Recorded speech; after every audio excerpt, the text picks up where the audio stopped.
Marvel Rivals since its release has been pumping out content after content after content.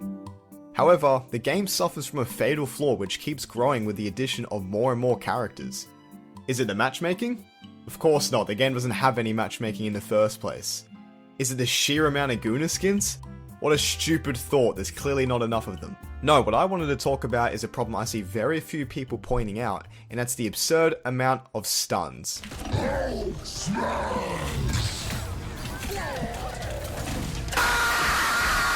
And I am confident it's going to cause the downfall of this game if nothing is done about it. Since the release of Marvel Rivals almost a year ago, they have added 10 new characters, increasing the total amount of heroes to 43.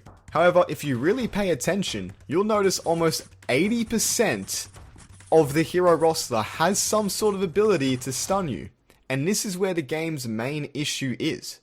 To put it simply, there are far too many abilities that can disrupt the character.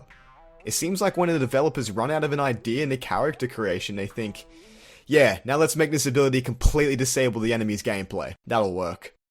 To back this up, on screen details every amount of CC and hard stun each character has, and you'll notice only 10 characters out of 43 have 0 stuns. But how does this transfer to gameplay? To answer this question, I'll let the clips speak for themselves.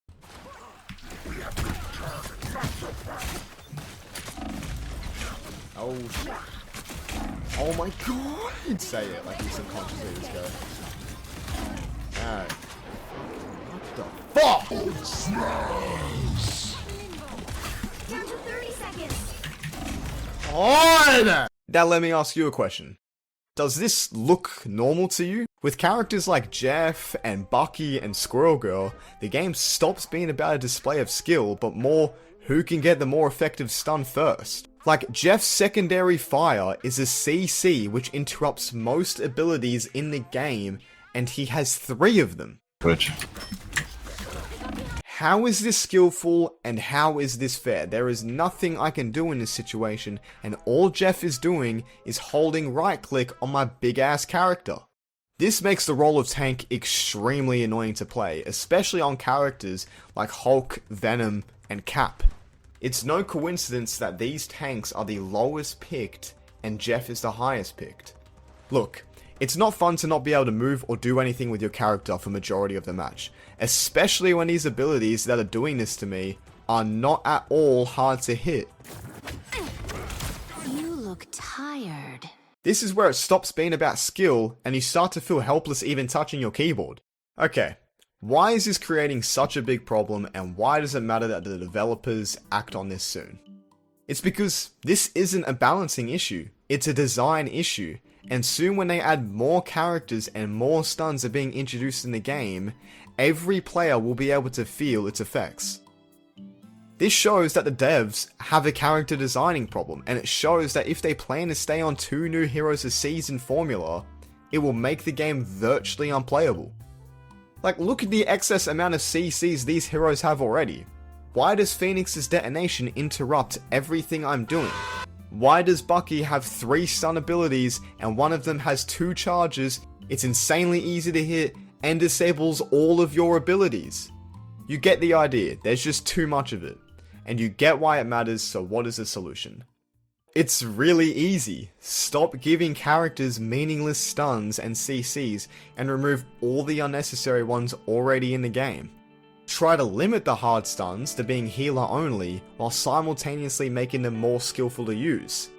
I'm looking at you, Jeff. I think with just these simple changes, it can make the game feel way more smooth and fluid and less annoying. That is, until your next problem is a 1-in-8 Spider-Man that refuses to switch. No, seriously, do we care this much about getting a fucking quick play, man?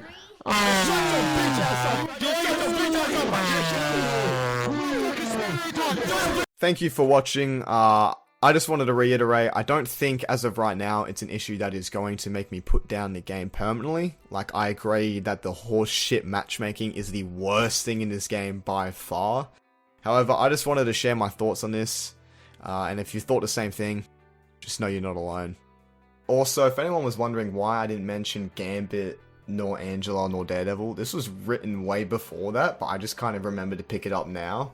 I think the game is getting better with its character designs because the last 3 characters have all had the necessary amount of stuns and CCs. I'd say other than Gambit, because one of his moves slows down the entire enemy team and gives them anti-heal and does a lot of damage. Like, it's a bit overkill, but that's about it.